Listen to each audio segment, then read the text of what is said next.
Assalamualaikum warahmatullahi wabarakatuh. Bismillahirrahmanirrahim. Wassalatu wassalamu ala rasulillah. Wala hawla wala quwata illa billah, amma ba'du. Teman-teman pecinta Al-Quran, jamaah ruang mengaji kita yang dirahmati oleh Allah Subhanahu wa Ta'ala. Pada kesempatan kali ini kita akan belajar membaca huruf dhad. Huruf dhad ini ya, saya tulis ya. Ini huruf dhad, ini makhraj, ini sifatnya. Tapi sebelumnya saya ingatkan kembali untuk menjalin silaturahmi bagi teman-teman yang belum subscribe, silahkan subscribe di channel ini dan aktifkan tombol loncengnya untuk mendapatkan notifikasi video mengaji selanjutnya. Baik teman-teman, kita mulai saja huruf dhad. Jadi huruf dhad itu seperti ini. Huruf dhad. Saya tulis ini, belum saya tulis ini.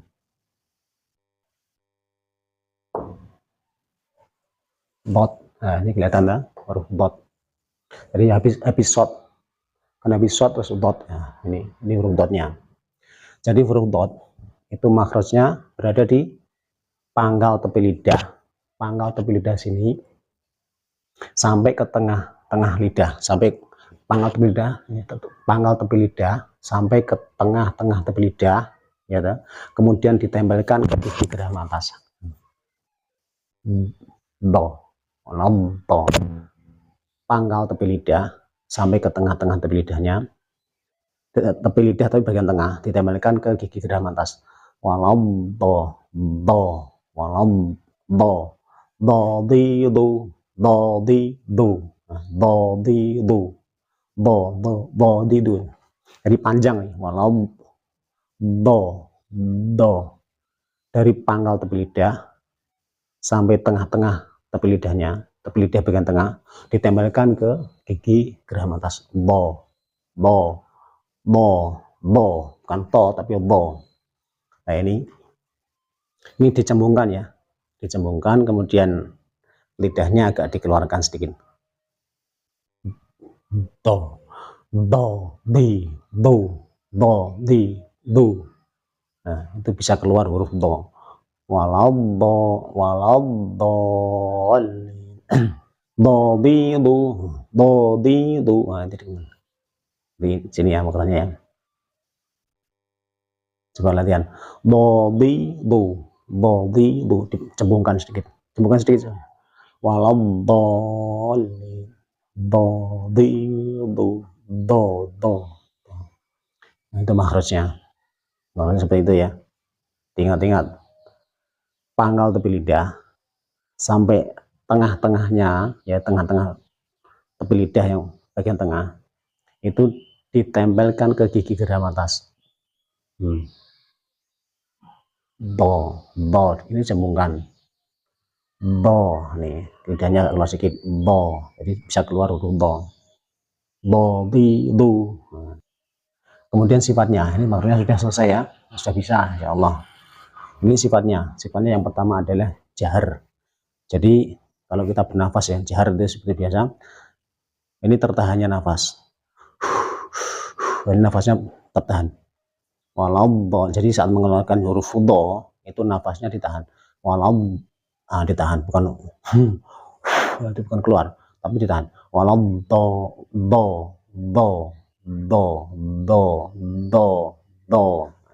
itu jahar.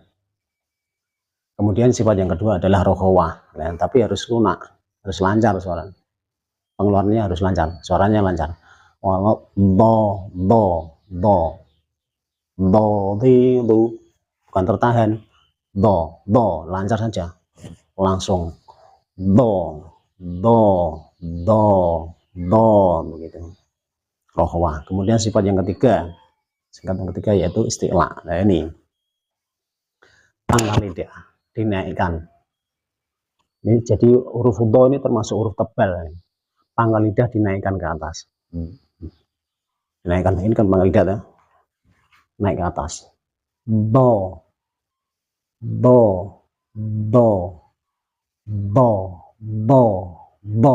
isti'la. Itu pangkal lidah dinaikkan ke atas. Walau di do. Kemudian sifat yang keempat yaitu itbaq. Sebagian besar lidah ditempelkan ke langit-langit atas. Do. Jadi sebagian besar itu naik atau nempel ke atas. Di do. di, du. Kemudian sifat yang kelima yaitu ismat, atau berat, suaranya itu berat. Do, itu berat. Ini pengucapannya itu berat. Do, bukan do, do berat. Ya. Kemudian sifat yang keenam, lah ini untuk membedakannya itu. Ini istitolah itu memanjangkan suara. Jadi memanjangkan suara saat mengeluarkan huruf itu ya, dari tepi lidah,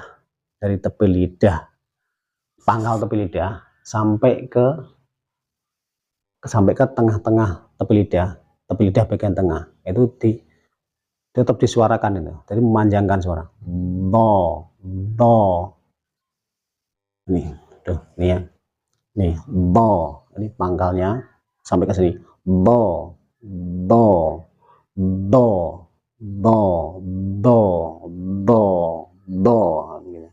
Istitolah memanjangkan. Memanjangkan suara dari makhrajnya pangkal tepi lidah sampai ke tepi lidah bagian tengah ini. Nah, dipanjangkan. Itu sifat-sifatnya ya. Jadi selain makhrajnya tempat keluaran huruf, itu juga harus tahu ini sifat-sifatnya. Kalau cuma makhrajnya saja kemudian tidak tahu sifatnya, ya itu nanti bisa berubah nanti bacaannya. Misalnya sudah tahu makhrajnya pangkal tepi lidah, ditambahkan ke kira atas do, tapi tidak istitolah, tidak dipanjangkan, cuma do kayak huruf dal, salah itu. Harus dipanjangkan. Do gitu ya. Do. Ingat, cembungkan saja. Untuk mempermudah itu cembungkan saja, kemudian lidahnya agak keluar sedikit. Do itu untuk mempermudah gitu ya. Itu dulu saya diajari oleh kiai saya begitu. Agak dicembungkan saja, melambung begini ya. Kemudian lidahnya agak keluar sedikit. Do begitu. Itu makhrajnya. Tapi juga ingat, harus ini diingat, ini apa sifat-sifatnya juga harus diingat ya. Ini kadang orang baca huruf do itu malah dibaca huruf do. Misalnya waladolin, nah itu sudah keluar dari makhrajnya itu. Sifat-sifatnya juga keluar. Walado itu sudah di ujung lidah, torful lisan, bukan hafatul lisan tadi. Kalau hafatul lisan itu kan tepi-tepi lidah ya. Nah ini kalau ini waladolin itu jadi di ujung lidah, itu sudah keluar dari makhrajnya, salah itu. Jadi nggak boleh keluar dari makhrajnya. Waladolin. Gitu. Kemudian kalau kita baca Yasin misalnya, wadrib lahum masalan ashab, wadrib ya. Jangan dikol-kolahkan ketika mati, huruf dot ketika mati ya, ketika sukun itu jangan dikol-kolahkan, karena huruf dot itu tidak termasuk huruf kolkolah. Huruf kolkolah itu kan ada 5 ada. Qaf, ta, ba, jim, dal. Nah ini dot enggak ada. Jadi jangan dikol-kolahkan. Jadi bacanya harus wabrib, jangan wabrib jangan, tapi wabrib. Nah yang kolkolah itu yang baknya, wabrib. Atau begini, wabrib bi'aswakal hajar, itu kan dalam Quran, yang lain ada kan begitu ya. Itu ya, jangan dikol-kolahkan. Gitu aja ya. Nanti kalau ada pertanyaan nanti ditulis di kolom komentar saja. Nah, sudah ya, cukup sekian belajar mengaji kita kali ini. Mudah-mudahan ada hikmahnya, ada manfaatnya, dan mudah-mudahan jadi ilmu yang barokah bagi kita semua. Fid dini wa dunya wal akhirah. Allahumma rahamna bil Quran. Wassalamualaikum warahmatullahi wabarakatuh.